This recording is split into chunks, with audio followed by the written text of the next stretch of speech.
Maddux, how's the body feel after a whole month? I mean, you weren't live today, but you've taken plenty of hits over the last month. I don't know how different that is in the past camps for you, but how's the body feel? Yeah, I actually feel really good. My body feels like I'm in a great spot. It's kind of nice to be able to be healthy and play football at 100% again, and that's a blessing I'll never take for granted. What was your expectation for Rashawn Jones day one of spring camp compared to where you are now? Yeah, obviously I'm not very involved in recruiting. So like coaches are talking about Rashawn Jones, and Coach D's always talks super highly of him. So I was like, all right, he's got a chance to be really good. But at the end of spring camp, it's cool to see how much he's grown on me, but this whole team of like, he's a guy on offense we can trust to play football at a high level consistently, because he has throughout 15 practices, and he'll make plays when he's one-on-one, and that's a huge deal in the wide receiver room. You see to make a chemistry like with him. Yeah.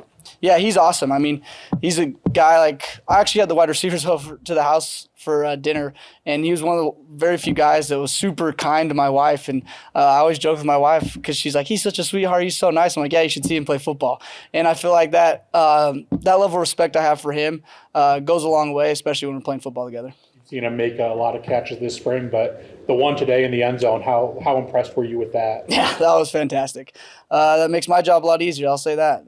Throw the ball up in the air, let him be one-on-one and make a play, touchdown. It's a great thing to have.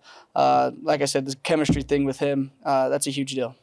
Not to make it all about Rashawn, but you guys made him the first pick of the wide receivers. I mean, do you feel like he's the best wide receiver or up there right now on this team? Yeah, I would say this wide receiver room especially is playing football at a high level. And that's one thing I couldn't say there's one that's better than the other, but that room is playing football at a really high level. And when they do, like when they make the plays, I don't know if anyone was out at practice on Thursday, but that was like those wide receivers were making plays the whole day, and it was an electric day.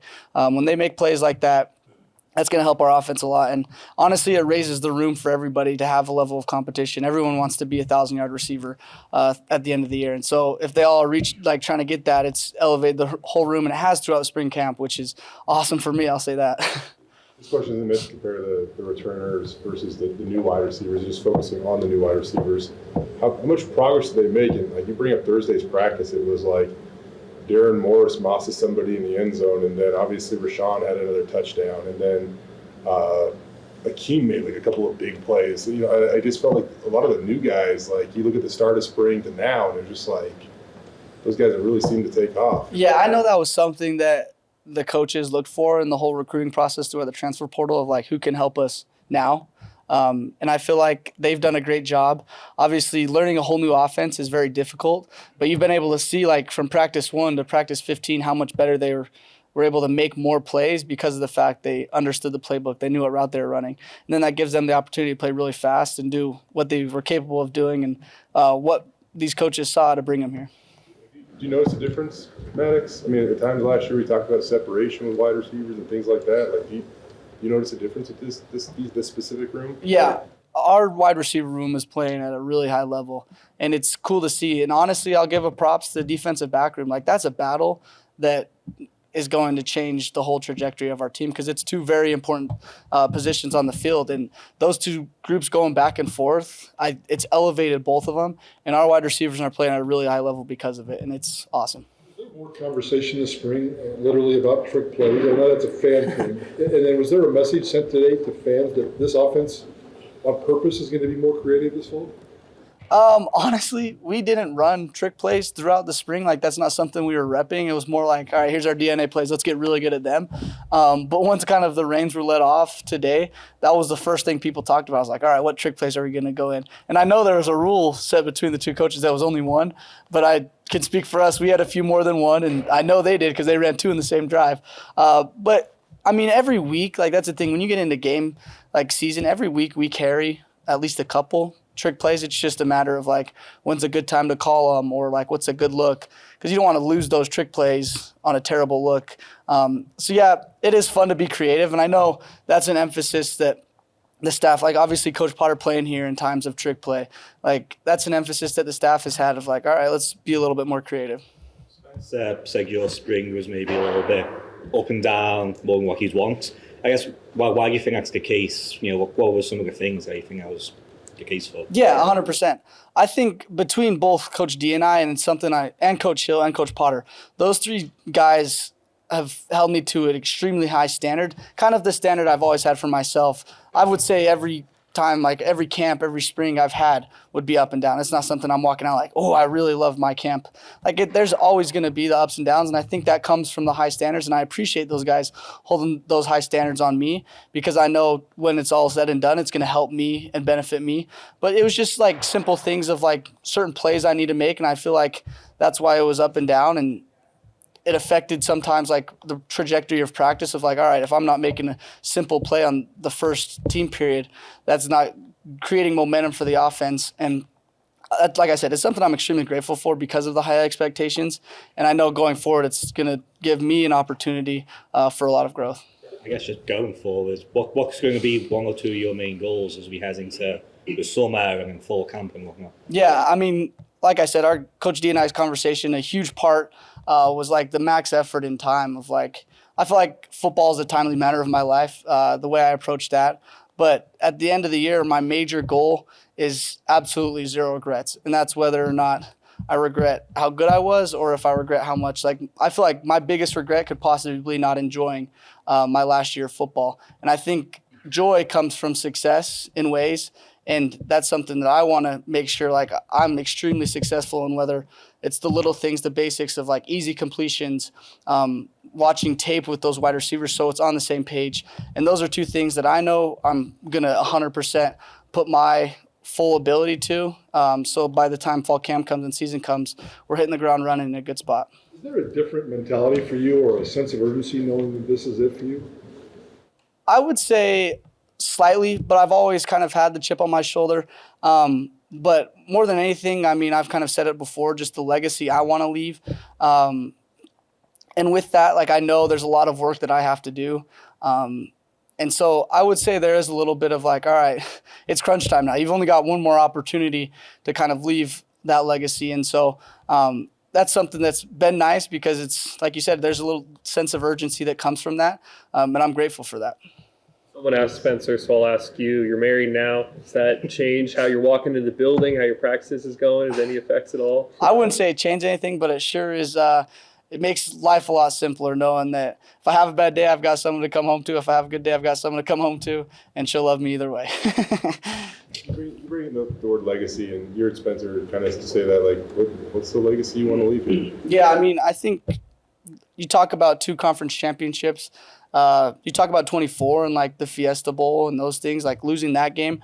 To me, people were satisfied in a way with that season, and I came away from it like I don't want to lose that game. And I think that's a huge part going into this year of like, all right, we win a conference championship, the first in the Pac-12. That's a huge deal, but how do we set ourselves up to have a chance to compete in the college football playoff and win games, not just be there, win games. And I think that's something that will definitely help that legacy. Physically, when it comes to your game, what's the number one thing you'll work on all summer? Yeah, I think a huge part, and it's kind of been an emphasis throughout from last season, I need to allow guys to be more explosive, and that's with the ball down the field. And I know it's something I've worked on throughout the spring, but going forward, that's a huge part. But another thing, like I kind of just said, of like, all right, how many times in the season are we going to run a 5-yard slant? It could be 50. How many times am I going to complete that? I want it to be 50. And so that's a huge part of like, all right, these are the little simple things that are going to impact our offense, myself, in a huge way, and that's what I want to get increasingly better at. What was it like waking up today knowing you get to play football in front of Bronco Nation and on the blue and stuff like that? Oh, it was a blast. Like, there's no better feeling than being out there on the blue. And I will say that this spring game was probably the funnest I've ever been a part of because of the teams thing. Like, that's been something that's been talked about all week of like, it's a competition. We're batting heads. I mean, we're walking out to go do a walkthrough on the blue, and they've got their jerseys, our pants set out in the lockers, and our whole team's grabbing the orange pants and throwing them all over the place. Like, and then we come back in and my cleats are tossed out of my locker. It was just a fun like vibe. I mean, everyone's sitting up there in the morning, like sitting with your team. It was awesome. And then being out there, just the fans and the atmosphere, it brought a lot of joy, that's for sure. I got one more. You and Stu. I mean, it looks like he's won this position in spring. It looks like that's concrete. Is the relationship between quarterback and center different than other offensive linemen? And to kind of describe how you guys are bonding? Yeah, absolutely. And he's a guy that I've honestly, from the days got here, I knew he was going to be a big time player for Boise State football. He was another one when I got my interior offensive line pick. That's the first guy I was going for, and that my team knew that because our relationship, I can feel 100% confident going under center, knowing the ball's going to be exactly where it needs to, or in the gun. Like there's sometimes I get caught with my eyes up, but the ball's right where I need it to, and that's a huge deal, and that's a chemistry that we've built throughout the spring. But going forward, it's going to be a huge deal. And honestly, he's done a really good job of even throughout the winter when we'd go out with the wide receivers and throw. He was always there just to snap, and that hasn't happened in the past. His work ethic goes unnoticed to me, and he's gained a lot of respect from my end, knowing that he cares a lot about this football team and a lot about our relationship. I know he's came over to the house a few times, and it's just fun. He's a fun person to be around, but when it comes to football, he's all business, and our relationship's a huge deal. Just with the eight captains that you guys have grown to, and Spencer saying, you were one of the initial members of this smaller group. From a player's perspective, what's it like when that group grows? And then do you take time to talk with those guys and say like, well, this is what is expected of you now, or is that already pre-earned, or like, I don't know, what's that like, Max? And what do you think of the eight? Yeah, I think that leadership group is in my opinion, it's the best that I've been around. And I know Coach D's on the same page, but it's super picky. Like he kind of left out the fact like it's voted on by the team, but not everyone that the team votes is in because some guys might not like the way they're doing things outside of actual football. And it's super picky. And I feel like that group understands. And to your point of like, do we talk to them?